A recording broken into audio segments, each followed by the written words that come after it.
What's up, guys? We live again. We here Teach Me Tuesday. Back at you guys. Want to drop in your little in your living rooms, your lunch breaks, wherever you're at right now. We just want to talk to the people, give them a little knowledge, and jump on the topic today about artificial intelligence in the real estate and lending world. Man, artificial intelligence it's changing the world across the board, right?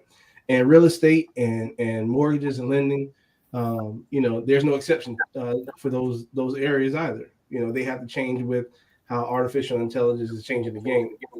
And today, I got a quick question for you guys. Normally, we tell people to go talk to the professional, go talk to your local lender, go talk to your local real estate agent. But would you trust AI Mm, to give you feedback on when it's a good time to buy and sell in today's market?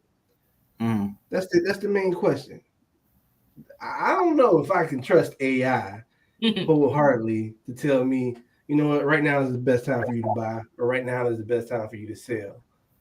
I mean, I know it takes a lot of data. There's a lot of pros, stuff like that. But I don't know. It's just maybe, watching all these movies and all these things that tell you that AI is going to take over the world. It's going to it outthinks you. It's smarter than you. I I just don't want mean, to give it that. you No. got a point. You got a point there, Gavin. Because like when I think about it, I thought about the question that you just asked, right? And when I really think about Alexa, right? To me, that was my first version of AI, right? And so, like, my Alexa right now, I still got it to this day. Like, it's programmed to turn the lights off, it's programmed to set my alarm, it's programmed. So, but now, as AI has evolved, is now instead of, ask a professional, it's ask, Chat GPT, it's ask Copilot, it's ask, whatever your form Gemini, if you got a Android phone. It's Ask Siri if you got an iPhone. You know what I mean? Those are all AI, right? Even when you think about the movies, from all the Netflix subscriptions and things like that, it's all AI because it's monitoring your predictive behavior on how you act and respond, your interest and things like that. And I think personally, I think it's a generational thing. I've been told that we are considered geriatric millennials. I know there was a different kind of millennial, but because of we're in the older, spectrum of the millennial. And so I feel like generationally, younger people may rely more on AI. And I think the older generation, we're a little bit more skeptical. So I think we're more prone to fact check AI a little more. I don't know, Wilma, what you think? Yeah, it's weird. I feel like we're in a weird space. I feel like we have this somewhat new technology, but Mhm. it's not necessarily new. It's Nope. just advanced. It has grown, it has morphed into what it is now, and it's going to continue to morph into other things. I mean, I'm Mhm. hearing things about robots. I'm hearing things about, you got the self-driving vehicles, that's some type of artificial intelligence as well. I, thinking about that, let's just talk, man. I know this might be way to the left. All right. Um, but just thinking about that, like, man, your car probably is a safer driver than you are. Because its sole focus is to keep you in the road and also look for other oncoming traffic or whatever. Right, Don't right. get me wrong, you still need that human in order to guide that AI in case it makes a mistake or whatever. But like it's more attentive. It's not eating while you're driving. It's not texting while it's driving. It's not doing all the other stuff, putting makeup on while you're driving. So I know I'm just thinking about all these things that we're skeptical about AI about, but it's like, man, I think we have to really embrace where we are and see how we can utilize this technology, utilize this technology in order for us to advance. So Yeah, I mean, I think one of the things I do appreciate about AI and how it contributes to, our world, in terms of, lending and real estate. For the most part, even though AI it's the information is generated from who puts it in, right? So that, AI just, there's certain algorithms or whatever the correct technical terms for it is of how it learns and how it provides information. But somebody gives it that information to spit out. The we A lot of times what we get back from it is it's factual. It could be, it can be sourced, or you can double check it by doing some Google searches or whatever from the information that you ask. So I can appreciate that, is that it takes the emotion out of a response or an answer, and it gives you factual information. So it kind of removes all the fluff, and it just gets down to giving you the information that you're looking for in certain cases. so Gavin, let's stop right there. You said something. I had this in my notes about you. You're absolutely right. It takes the emotion out. Mm-hmm. But I feel like our emotions give us information that AI doesn't have in order to give it to put in their system in order to include that in the decision making. I think that is really good when it comes to making an investment decision, right? Solely financially, nothing else. But actually, does it really give you value, right? So something can give you financial, a financial advancement, but will it truly give you a value advancement? Do you know what I mean when I talk about that? Yeah. It's like the whole sense of, we watch a lot of what's the show with the horses? Yellowstone. Yellowstone. So we just catching up on Yellowstone, whatever, and how, I mean, I don't know what the true value of a horse, or what's commonly the cost for a horse, but when you have a stud horse, somebody that has a bloodline of winning competitions, it's, you put a distinctive value on that prize horse, as opposed to any other horse. So that the value that you place on that horse, because it's more likely going to develop, it gets some other, it goes and reproduces. That bloodline is supposedly, potentially going to make you some more money. So the value you put on that is a lot higher. Now it's the same horse. The horses do the same thing. They all eat, they all run, they all jump, But the value you place on this one is because of what it's done. So that's a good point. Go ahead, Wilmot. I'm sorry. I'm excited about this topic because I think about when someone's buying a house, right? They walk into the home and they're going to live in this home. There's some emotions that come with that. Okay. So AI doesn't have emotions, right? The AI can't see its kids growing up in this home. You see what I'm saying? Right. AI can't relate to, hey, bringing your family up in this community. It's only going to put in what the data gives it, if that makes sense. Yeah. So like AI doesn't understand peace.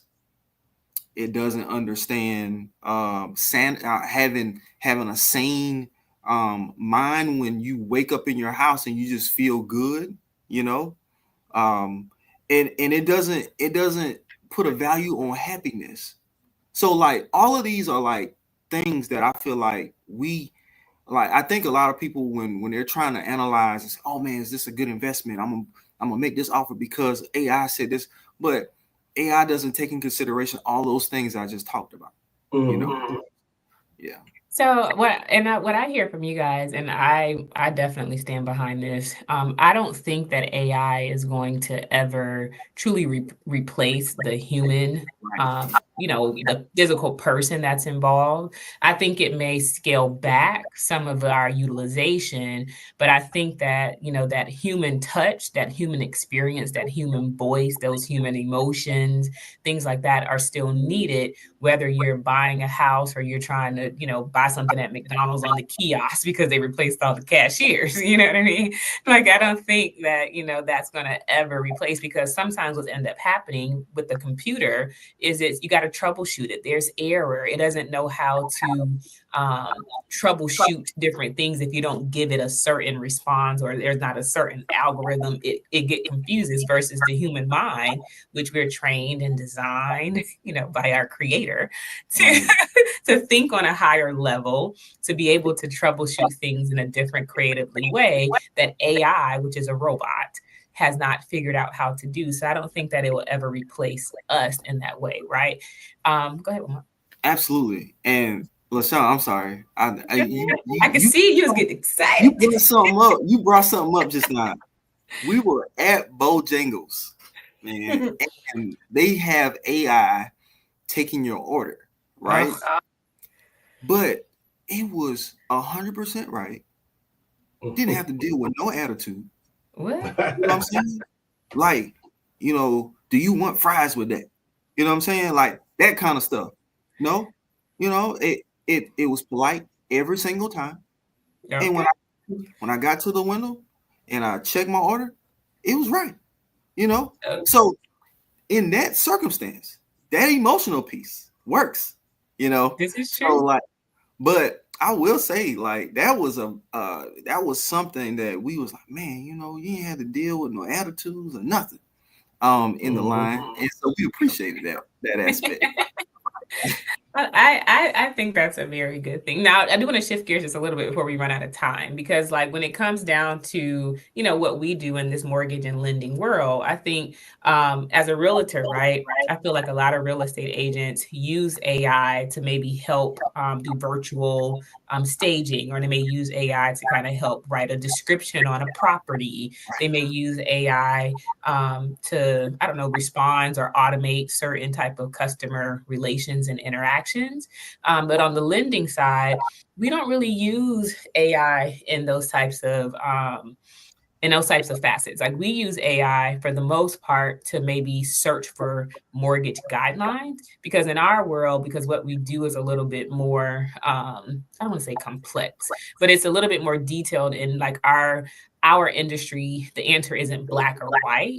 It's gray. Like, the mortgage guidelines are gray. So it's not always just, it has to be this one thing, or we can't approve the loan. So usually we have to get stories or letters of explanation. So there's grayness there that kind of, in our world, AI can't, figure out how to make an algorithm around that to duplicate what we do.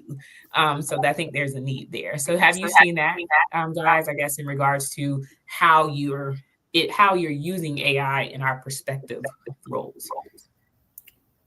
So I'll say this. Some ways that I use AI is, I know this is very basic, guys, so just know that I'm working. I feel like I'm scratching the surface. My wife is an amazing AI user of the AI tool, so I'm learning from her. But I have sometimes an issue with making things sound really good in an email, right? So I put what I want in the email and say, hey, make this sound professional.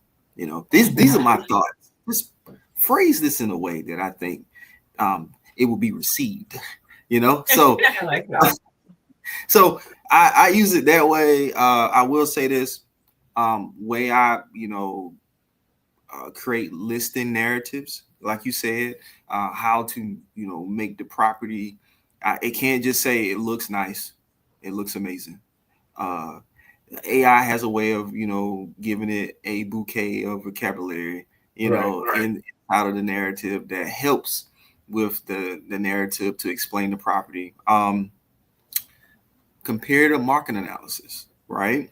So I utilize AI in that way where, hey, if I need to really make an adjustment to a price of a house, and I want to know how much of a price adjustment might be justified in order to get the home sold, I may ask for an opinion through AI by giving it comps or asking it to pull some comps for me, but I have to check it. You really have to check those comps to really make sure it's looking at everything when it comes to a house a house price point, but it really does assist with a lot of the data retrieving that I have to do, and it's a lot less time that I have to spend on trying to find the data.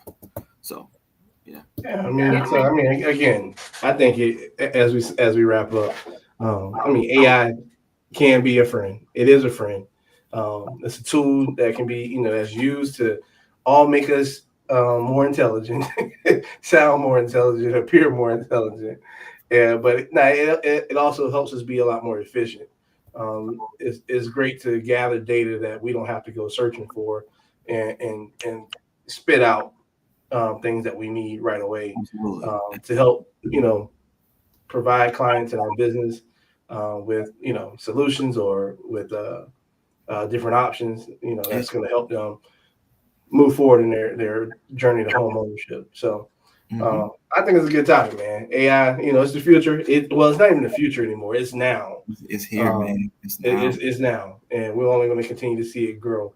Right. So get on the AI train, or man, get left behind. Get left in the VHSs. I don't know. That's it. That's what it is. That is exactly what it is, man. It was like, man. So remember when the iPod came out, right? Mm-hmm. iPod. My kids what is an iPod? Like or MP3 player. Yeah. Like those that superseded like CDs and all that other stuff. Yeah. Mm-hmm. Like you got a CD player in your car? You do? Record. Wow. I don't have a CD player in my car, but I want one. I still got CDs and I can't play them. I can't play the CDs. Nah, I can't co-sign that, LaShawn. You got a CD player? I love my see, I'm an Apple user. So I love my Apple Music. There you go. So no, he don't have I still have a CD player in my ride. I don't have no CDs. No. Yeah, man. I don't have a slot. I don't got no CDs, but it does play CDs, DVDs, all that good stuff. But anyway, we can go off the wagon all the way over there. I'll bring it back to real estate. Yeah, guys. But thank y'all for tuning in for another Teach Me Tuesday. Reach out to us. Y'all got any additional topics y'all want us to cover? We got a good lineup, coming up here in the month of August and September. Great topics. So we appreciate you as always. Until next time, peace. Let's go.